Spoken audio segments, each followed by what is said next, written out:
Shalom from Israel, I'm Ariel Ben Abraham. This week we're going to reflect on chapter 14 of the book of Psalms by King David. Verse 1, the fool says in his heart, there is no God. They are corrupt. Their deeds are vile. There is no one who does good. We see that King David is concerned about human consciousness. It's like he's questioning how we can have a sense of being, of existence, without a creator. So it puzzles him. It's like, how come that we believe that we are here as an accident? That's basically the approach of this verse. So for him it's foolishness to believe that we are gods of our own lives. It's like there is no God, basically. There is no ethical principle in creation. There's no goodness. There's nothing that sustains the goodness of life.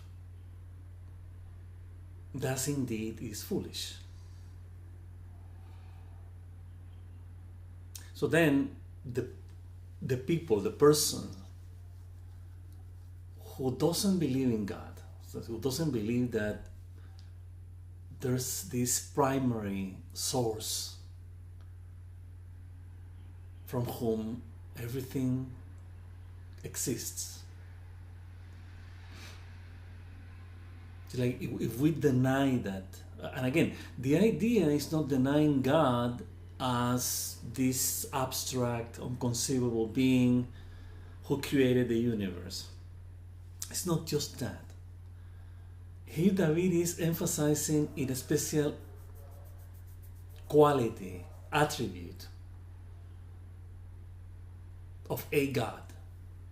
I mean, if there's a God who created everything, the principle of his creation is goodness. That's David's approach. So if we don't believe that if there's a God, if there isn't God, if we don't believe in God, we don't believe in goodness. Now, some agnostic people may argue, is what God has to do with goodness? Yeah, it is possible. So the Talmud says that even if there's no God, we have to believe in goodness as the essential quality of life, the essence of life. So in this case, not believing in goodness is believing in the opposite of it. So David says they are corrupt. Now it's interesting that the translation that we see here is about corruption. Corruption is like, it's rotten. It doesn't serve a purpose anymore. It's like the fact of not conceiving goodness, that the fact of not believing in goodness is a corrupt approach to life. So in other words, what is healthy, what is good, what is wholesome, is goodness. So if we don't see that, then it is corrupted, it's rotten. There's nothing good in it. So this approach of denying goodness as the main, fundamental, primordial cause of life is not believing that, it's believing in this case that evil is the replacement of that which is good. So David is reflective of this. It's like, If we don't believe in goodness, that's a corrupted approach to life. Because goodness is the whole essence of life. Therefore, what we think, what we have, and what we do is far from goodness. So David is making a connection between God, goodness, versus evil as corruption, and the negative deeds out of that corrupted approach to life. So they are corrupt, the deeds are vile, there is no one who does good. So the whole purpose of this, just to summarize, is to emphasize that goodness is the purpose of life. So believing in God is believing in goodness. That's what this means. It's clear, you can read it. The fool says in his heart, there is no God. They are corrupt, the deeds are vile, there is no one who does good. It's about goodness then. So when we say that we believe in God, we have to believe in the goodness that God is. And the goodness that God established as the sustenance of His creation. Verse 2. The Lord looks down from heaven on all mankind to see if there are any who understand, any who seek God. Again, let's keep the context of this. See, when David is talking about, again, God, is about goodness, as we conclude out of the first verse of this chapter 14. So, when he said that God is looking down, again, we're not talking about with an old character with a long beard looking down to see who's there doing something good. We're talking about a quality that pursues goodness. Why? Because goodness is the source of goodness. Therefore, there's a connection, there's a continuum in goodness. Everything is connected, is integrated in goodness. This is the way we understand God looking down to humankind to see if anyone does good. It's like this greater goodness is reaching out to goodness in the material world.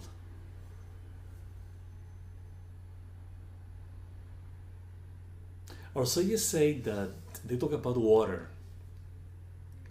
and they, of course, are very observant. We use present tense because our sages are alive. They never died.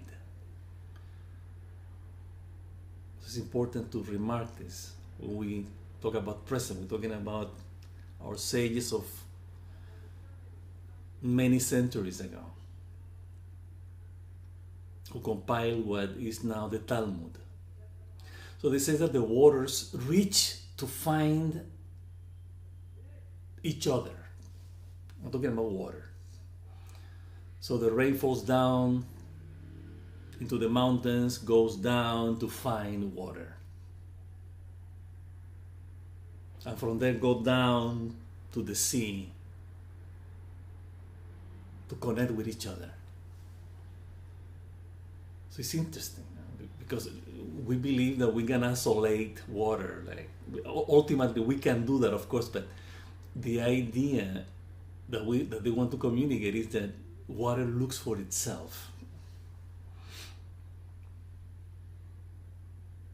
It's like there's a sense of interconnecting quality of water that reach out to be united with itself. So we're trying to use this metaphor of our sages to approach this verse. That God, the Lord, looks down from heaven on all mankind to see if there's anyone who understands, anyone who seeks God. It's like this water looking for its waters. Verse 3, all have turned away, all have become corrupt. There's no one who does good, not even one. David is very harsh in these words. It's like, according to him, there's nobody who is good. That's very absolute statement. There's no one. Now we have to understand why David is evoking such a blunt statement.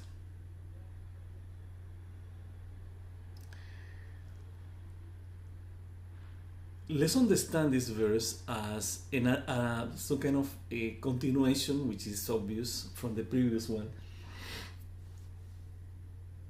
Because in the previous one, in verse 2, we're talking about the Lord is reaching out to humankind to see if any one of us is reaching out to Him, is looking for Him. And again, we're talking about goodness. We're not talking about this abstract being that we reach out to Him. Goodness. Then David doesn't see that we are using, that none of us in humankind are reaching out to this. So it's like we seem to be so trapped in ego's fantasies and illusions and wicked ways that ego trip is our obstacle to reach out to God. And again, we're talking about this goodness that we want to prevail in every level of consciousness and every aspect of life, as the connecting element of all of us, as the common denominator. So he said, all have turned away and all have become corrupt. There is no one who does good, not even one. So David doesn't see that we are sincerely reaching out to God through this goodness that is our common bond with Him. Verse 4 actually is a question. Do all these evildoers know nothing? It's like, are we so impaired in our understanding, impaired to deny goodness as our true essence and identity, as the material manifestation of God's goodness? It's like our consciousness is so distracted, is so entrapped in our own illusions that we don't know the real meaning, the real essence of goodness. So the question continues. They devour my people as though eating bread.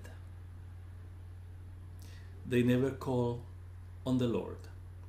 Now, David is talking about specifically evil people who are destroying his people. And we're talking about Israel. So this reflection of David is in the times of his wars, Israel wars, during his kingdom. Again, the Philistines and other enemies who were living in the land, in the promised land.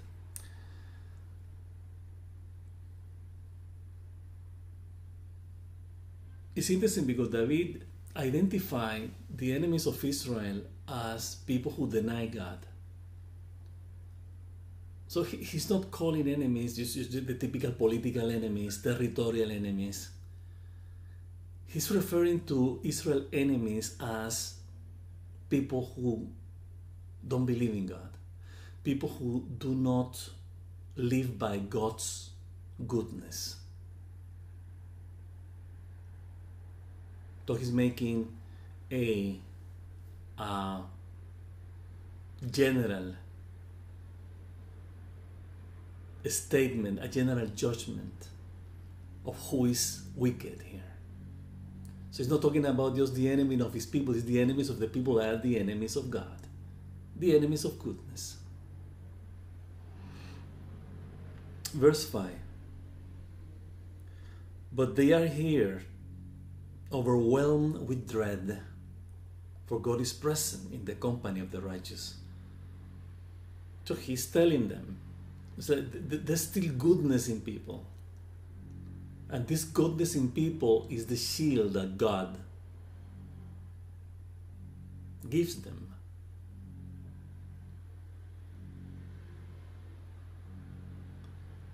So ultimately, evildoers will be in dread, will be in awe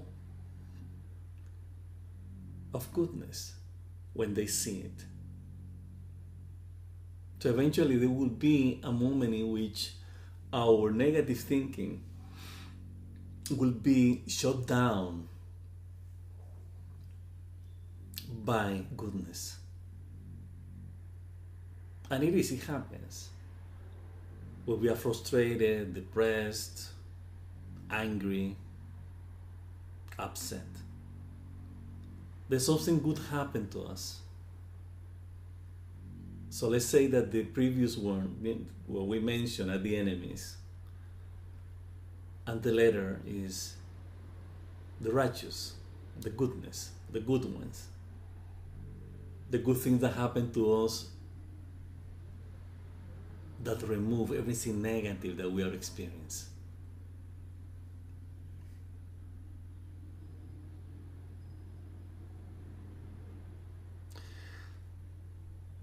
Verse 6, you evildoer frustrates the plans of the poor, but the Lord is the refuge. So again, David is contextualizing the enemies. So the enemies usually prey on the poor in this case. So it's interesting. So why the poor? It could be the soldiers. It could be in general righteous people, considering that our enemies are wicked. So if we are righteous, our enemies are the wicked. So, but David is using here, you evildoers frustrate the plans of the poor,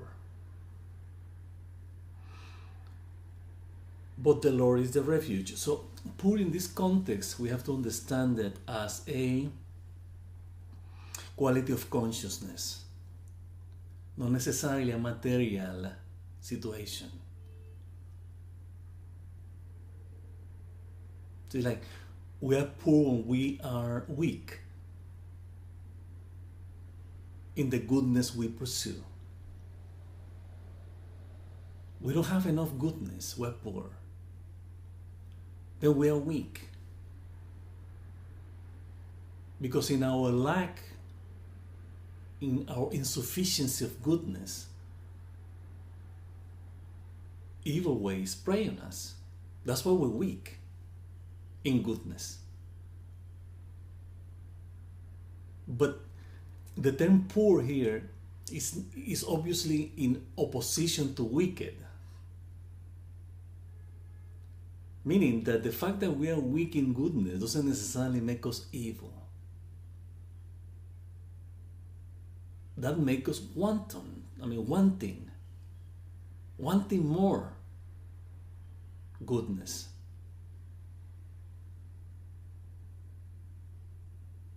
But then we are at the expense, at the mercy of negative situations. So we don't necessarily have to call these people. It could be negative situations. So these negative situations are against us. They're testing our goodness to see if we can respond to negative situations with goodness and not with negativity. So we should understand this in that way. So David is calling at the wicked. He said, you evildoers frustrate the plans of the poor. The plan of the poor is to have more goodness, to have more, not to be weak, not to be poor. So what frustrates that plan, that pursue, that purpose, that aim?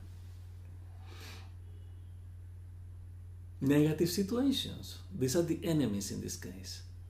And also negative people, wicked people. But the Lord is the refuge. It's like, even we know that we are weak in goodness. We are poor in goodness. We know that the source of goodness is God. As we mentioned at the beginning of this chapter. So everything is integrated, see, because the bottom line, as we mentioned before, is goodness. That's the subject matter here in this chapter. So what is attempting against goodness?